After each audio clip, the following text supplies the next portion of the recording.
आदरणीय अध्यक्ष जी,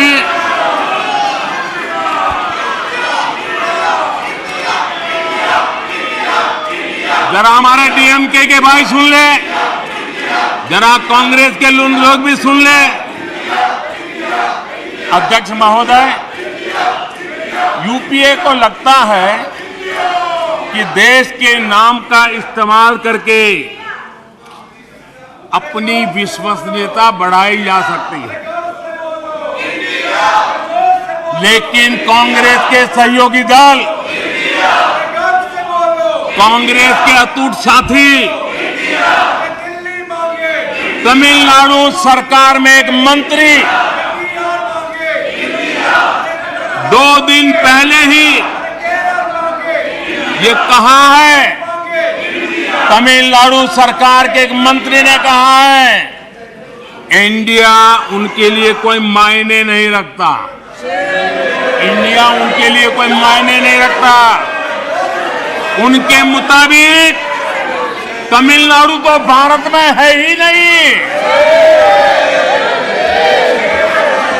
आदरणीय अध्यक्ष जी, आज मैं गर्व के साथ कहना चाहता हूं, तमिलनाडु वो प्रदेश है, तमिलनाडु वो प्रदेश है जहां हमेशा देशभक्ति की धाराएं निकली है। तमिलनाडु वो प्रदेश है जहां हमेशा देशभक्ति की धाराएं निकली है।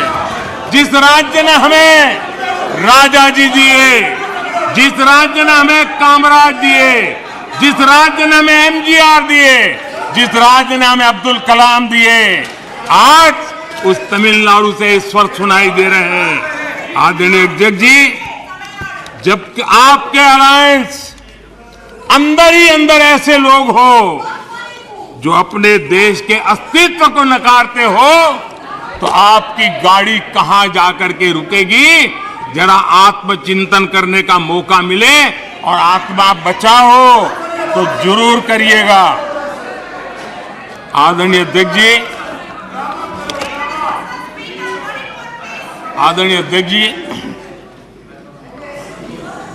नाम को लेकर उनका एक चश्मा आज का नहीं है।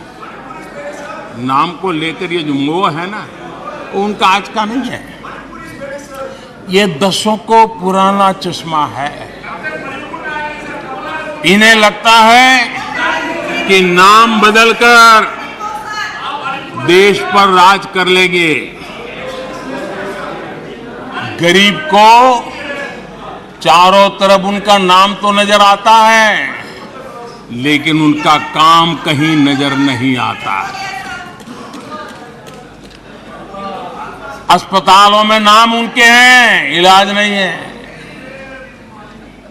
शैक्षणिक संस्थाएं नाम लटक रहे हैं, सड़कों हो, पार्क हो, उनका नाम, गरीब कल्याण की योजनाओं पर उनका नाम, खेल पुरस्कारों पर उनका नाम, एयरपोर्ट पर उनका नाम, म्यूजियम पर उनका नाम। अपने नाम से योजनाएं चलाई और फिर उन योजनाओं में हजारों करोड़ के भ्रष्टाचार किए। समाज के अंतिम छोर पर खड़ा व्यक्ति काम होते देखना चाहता था, लेकिन उसे मिला क्या? सिर्फ परिवार का नाम। अध्यक्ष महोदय, कांग्रेस की पहचान से जुड़ी कोई चीज उनकी अपनी नहीं है, कोई चीज उनकी अपनी नहीं है। चुनाव चिन्ह से लेकर विचारों तक सब कुछ कांग्रेस अपना होने का दावा करती है, वो किसी और से लिया हुआ है। आदरणीय अध्यक्ष जी, प्लीज माननीय सदस्य, प्लीज सीट पे जाइए, सीट पे।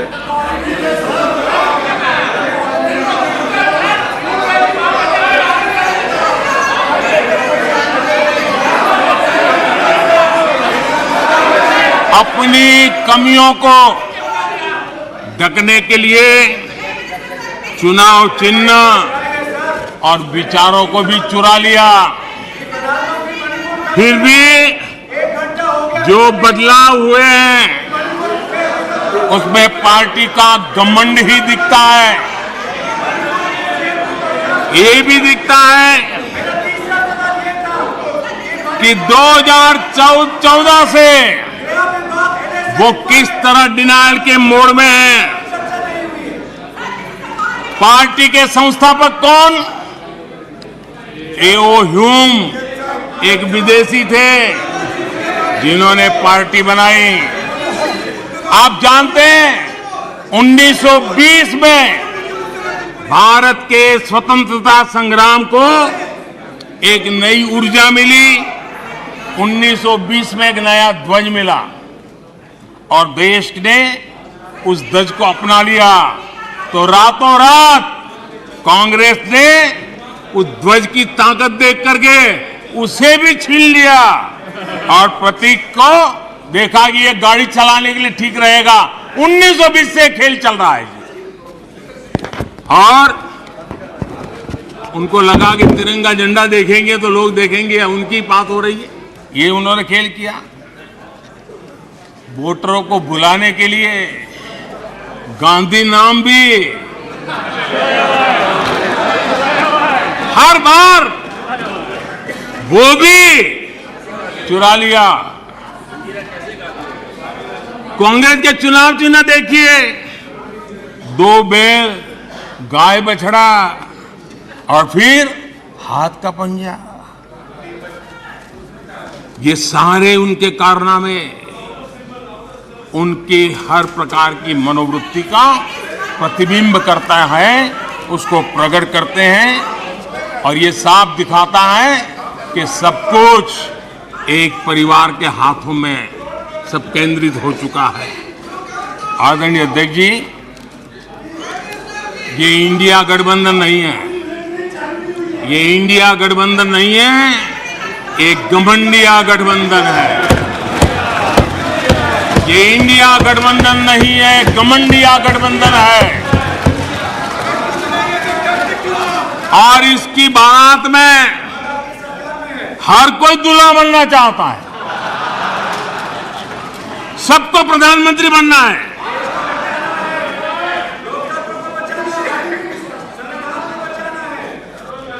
आदरणीय अध्यक्ष जी, इस गठबंधन ने यह भी नहीं सोचा है कि किस राज्य में आपके साथ, आप किसके साथ कहां पहुंचे हैं।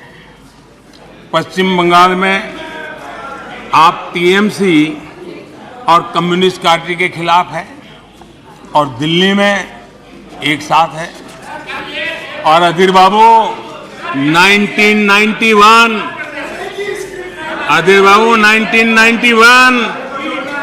पश्चिम बंगाल विधानसभा का चुनाव इन्हीं कम्युनिस्ट पार्टी ने अधीर बाबू साथ क्या व्यवहार किया था वो आज भी इतिहास में दर्ज है। खैर 1991 की बात तो पुरानी है। पिछले साल केरला के वायनाड में जिन लोगों ने कांग्रेस के कार्यालय में तोड़फोड़ की, ये लोग उनके साथ दोस्ती करके बैठे हैं। बाहर से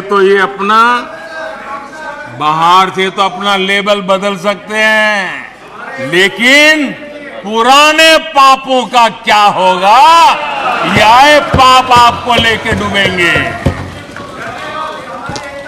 आप जनता जनार्दन से ये पाप कैसे छिपा पाओगे?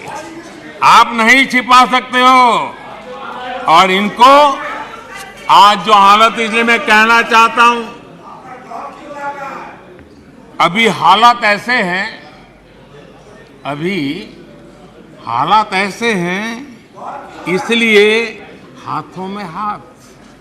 अभी हालात ऐसे हैं, इसलिए हाथों में हाथ। जहां हालात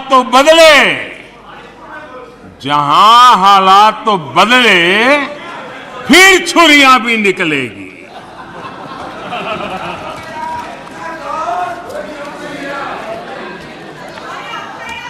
आदरणीय अध्यक्ष जी,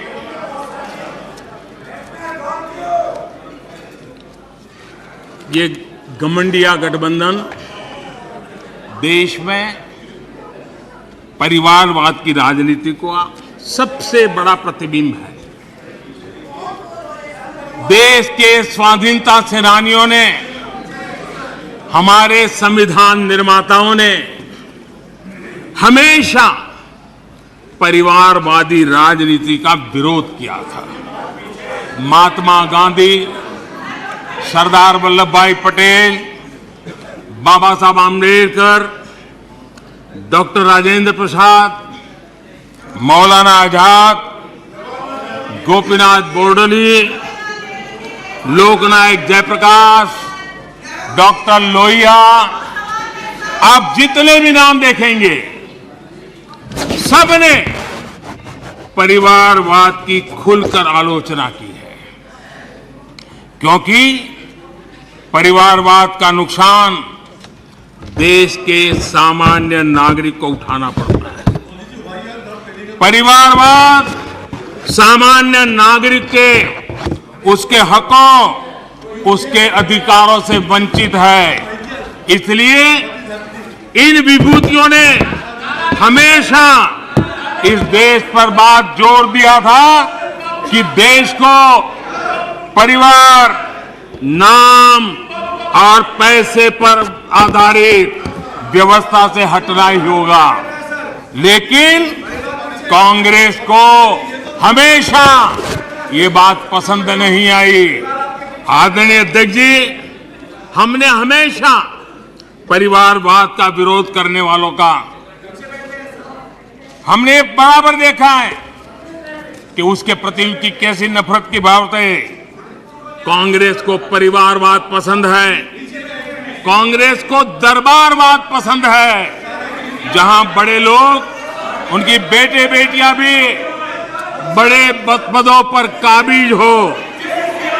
जो परिवार से बाहर है उनके लिए भी यही है कि जब तक आप इस महफिल में दरबारी नहीं बनोगे तो आपका भी कोई भविष्य नहीं है। यही उनकी कार्यशैली रही है। इस दरबार सिस्टम ने कई विकेट लिए, कितनों का हक मारा है इन लोगों ने। बाबा साहब आम्बेडकर, कांग्रेस ने जी जान लगाकर 2 बार उनको हरवाया। कांग्रेस के लोग बाबा साहब आम्बेडकर के कपड़ों का मजाक उड़ाते थे। ये वो लोग हैं। बाबू जगजीवन राम, उन्होंने इमरजेंसी पर सवाल उठाए तो बाबू जगजीवन बाबू को भी उन्होंने नहीं छोड़ा, उनको प्रताड़ित किया। मोरारजी भाई देसाई, चरण सिंह, चंद्रशेखर जी, आप कितने ही नाम लीजिए, दरबारवाद के कारण देश के महान लोगों के अधिकारों को इन्होंने हमेशा हमेशा के लिए तबाह कर दिया। यहां तक कि जो दरबारी नहीं थे, जो दरबारवाद से जुड़े नहीं थे, उनके पोर्ट्रेट तक पार्लियामेंट में लगाने से इनको झिझक होती थी। 1990 में उनके पोर्ट्रेट सेंट्रल हॉल में तब लगी जब बीजेपी समर्थित गैर कांग्रेसी सरकार सामने आई। लोहिया जी की पोर्ट्रेट भी संसद में तब लगी जब 1991 में गैर कांग्रेस सरकार बनी। नेताजी की पोर्ट्रेट 1978 में सेंट्रल हॉल में लगाई जब जनता पार्टी की सरकार थी। लाल बहादुर शास्त्री और चरण सिंह, उनका पोर्ट्रेट भी 1993 में गैर परिवार की सरकार में लगा।